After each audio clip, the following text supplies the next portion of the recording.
How's it going, folks? You know me as Blake the Nerd, the master of Project Diva, the third best Project Diva YouTuber, apparently according to people, only behind Nosdadarku and Hisoki, I guess. I don't know. And today I thought I'd do something a little different than usually what I do on the channel, which nowadays is just like Project Diva stuff. So a YouTuber by the name of Magical Girl Anime Fan, I had to look at the screen so I actually knew what the frick the name was, actually asked me in my latest Megamix Plus mod video, which is the Halloween one, she asked me if she could do a reaction to some of my videos, and I said absolutely.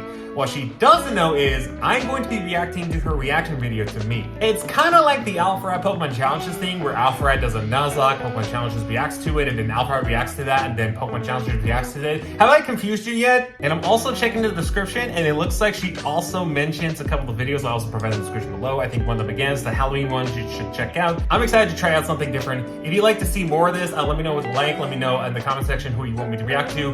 If you want to see more like this, and let's jump on into it.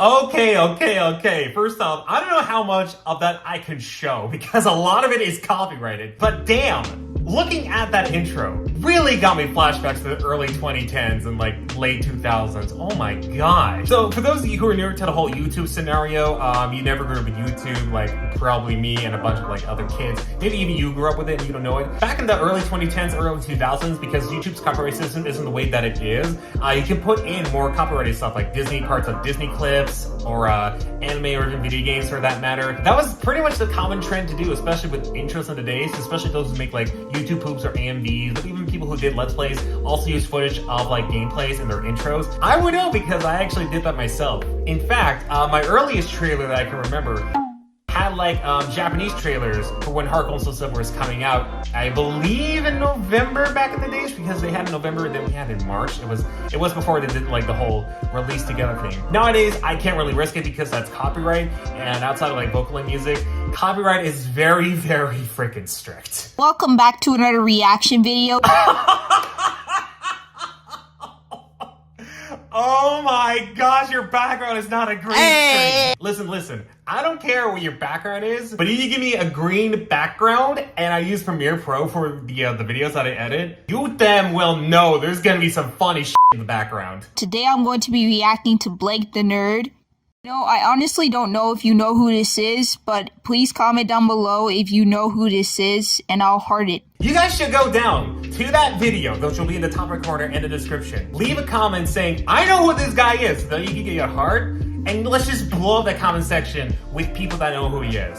But don't tell them this is gonna be a reaction video because you don't want to ruin the magic. What are you doing? It didn't even look like Winky. I don't even know what the frick that was. I bet like 100% of you know this, but we're in October. And you guys know what season it is, right? Halloween, a season where spooky things happen. How dare you forget pumpkin spice season? You know what you just did? You offended literally every single white girl that only drinks Starbucks during the fall season. I honestly tried keeping a straight face when saying that, but I freaking can't. Also, in case anyone's wondering, no, this isn't actually Starbucks. I just homebrewed some pumpkin spice coffee because I'm on a diet and I don't really drink Starbucks. The taste of fall. And it comes with complimentary jack-o'-lanterns peeking out their guts. Okay, at this point, I'm starting to think that Project Diva Megamix Plus is way better than Project Sekai. Look how much stuff it has in it compared to Project Sekai.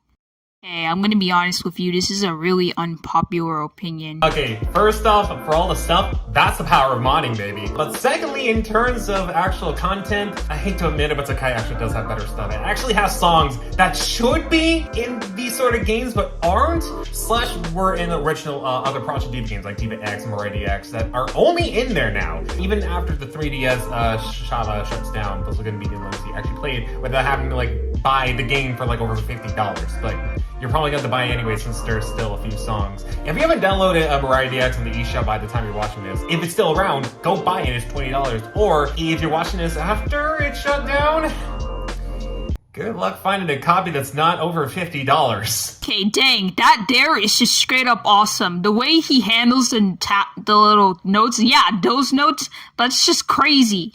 If that was me, I would have died while playing this, but this Project Diva mode is just straight up fire. You want to know how you can actually improve your skills over Project Diva so that way stuff like that isn't as scary?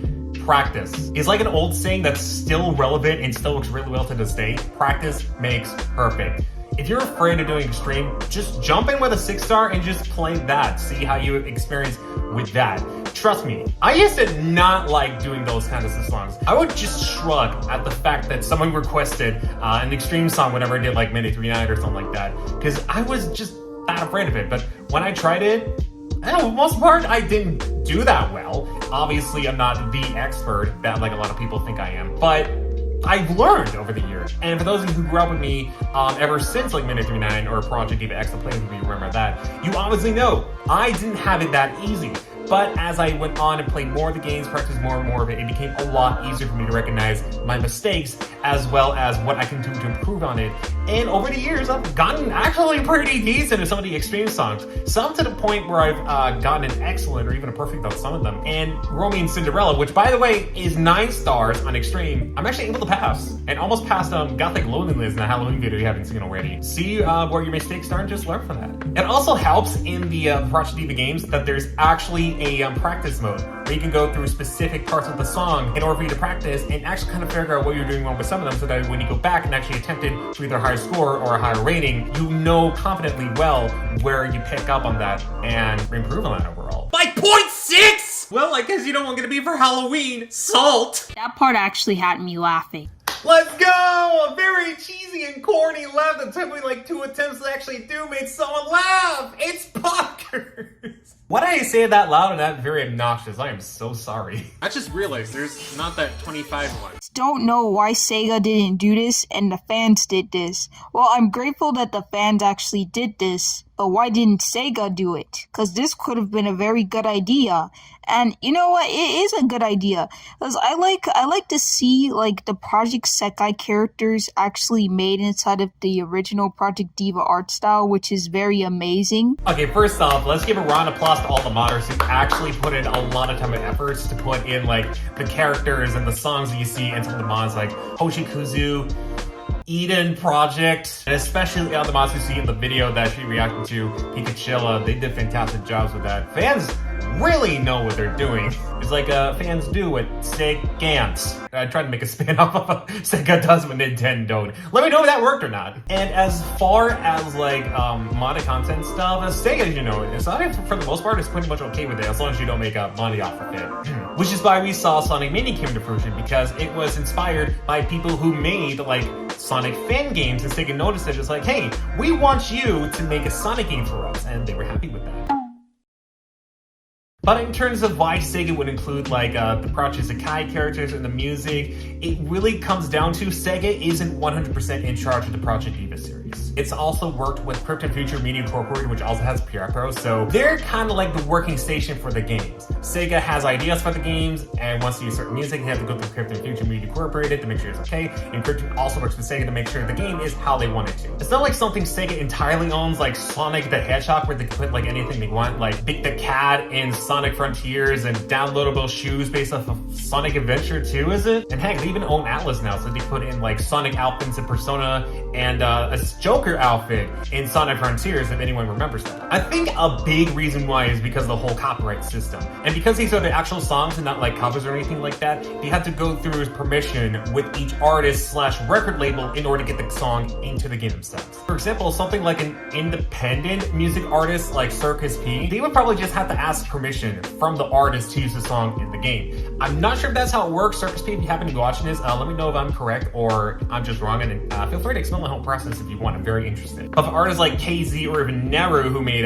Tokyo Teddy Bear, they have to work with the recording label. So for example, Neru is actually signed up with NBC Universal, so they have to talk with NBC Universal alongside Neru, or just NBC Universal. I'm not sure they actually talk to them. I'm pretty sure they do. But they have to go through NBC Universal in order to even get some of the songs available in the game. I don't know how strict some of them are, or I don't know how they base it on whether it's popular. I'm pretty sure they go by what's popular. So whatever's popular, they obviously have to go for that first. But in terms of the characters, because you does talk about the Kelpal Stage / Sekai characters. As far as I know, Sega doesn't own all of those characters. I believe they're like either owned by the Egg Company, I can't remember the name of it, or Colorful Palette that both worked on Colorful Stage. So if they wanted those characters to be in Project Diva, which would just be like a module change, they had to do it something like Smash Brothers, where they had to negotiate with the original company that actually has those characters in order for them to appear in the game. Of course, in those games, you have the famous Nintendo characters like Mario, Link, Isabelle from Animal Crossing, but then you have characters that are either part of third company or, in the case of Pokemon Company, owned by Pokemon Company. Characters like Pikachu, Sonic, Banjo, Pac-Man, Cloud, and Sora all had to be negotiated with their respective properties. Now, for some of them, it's pretty easy. From what I heard, Microsoft was actually pretty okay with Banjo and Steve being in Smash, so I think it was like one of the easier characters for them to get in. But then you have companies like Square Enix and Disney, which, if you know them, they are really strict. But I think a third thing is, and I think I read it from a couple comments, I'm not sure how true it is, but they may just be done with like doing Project Diva stuff related to like Future Tone, Mega Mix, and Mega Mix Plus, which is understandable because the game, if you're including your arcade cabinet, is almost like 10 years old at this point. So I think it's time they actually moved on to hopefully a different game, and hopefully they don't abandon it. So, you want to know what else they should have done for the Project Diva modes? They should make a mode where there's actual English covers of Vocaloid songs inside of the actual game. Or it could be just some update, because that would actually be really cool. So make it available for you to make custom note charts inside of the actual game. Okay, funny enough, I'm gonna talk over the custom chart thing later on, because if you know, you know. Funny you should mention just like English covers of them, because honestly, some of the modders have actually made English lyrics available to all the songs. On top of that, those who actually put in English covers are either from the vocalists themselves or from artists who've done English covers like Reichi and Jubiphonic. I almost forgot the names for a second. And in terms of custom charts, FNF Sega have done that. But nowadays, if you want to put it in like a Mega Mix or a Future Tone, you have to go through another program that actually allows you to do that. I'll put the name on screen since I actually kind of forgot what it was called. Because of course I'm recording, I don't remember names that well. Now, I don't know if they actually did it in like the PSP games. I don't think so. I think it was just like FNF Second exclusive. And then they removed it in X. Why the f did they do that? Oh, that's it. I thought there was more than that. See you in the next video. Bye-bye.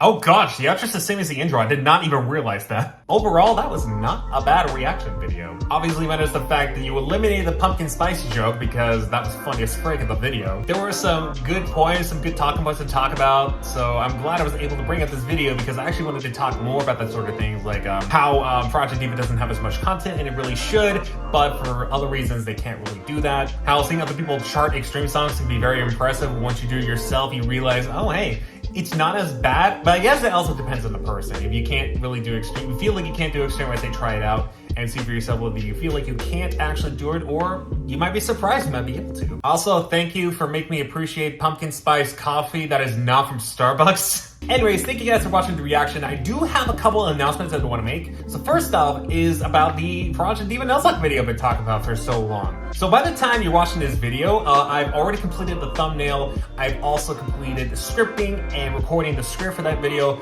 and as well as some assets for the video as well. So all you need to do is just go in, edit all that together, and once that's done, I don't have a specific release date because I'm also working on other people's videos while I'm doing this one, which is going to be very crazy. Anyways, I hope you enjoyed this video. Let me know if you enjoyed it by leaving a like. Leave in a comment if you want to see more reactions like this, and who you think I should react to in case you're into these sort of reaction things. And with that, I guess I'm signing off. Take care, everyone, and I hope you have a fantastic day.